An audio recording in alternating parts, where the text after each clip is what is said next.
If you want to give videos a dreamy look, then you can go on to the visual effects section and then apply the glow effect on to the footers right here.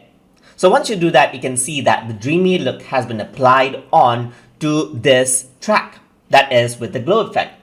And over here, once you bring out the glow effect on the properties panel, you'll be able to adjust its radius. So you can bring it down right here to bring down the glow effect radius, and you can increase it out to have it more blurry, just like this, giving it a more dreamy effect.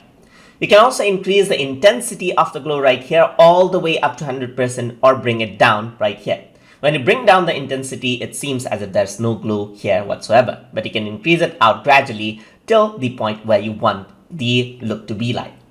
You can also work around with the ease in and ease out. So in the beginning, you can see that the look is still there, the intensity is there, but let's say I want it to stop just around 2 seconds. So now let's see what happens.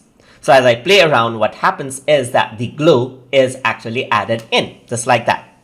Let's say I want the glow to be added right around in this section only. So in the beginning, there's no glow effect, but as it carries on forward onto the later section of the timeline, you can see that the glow effect has been added in onto the footers.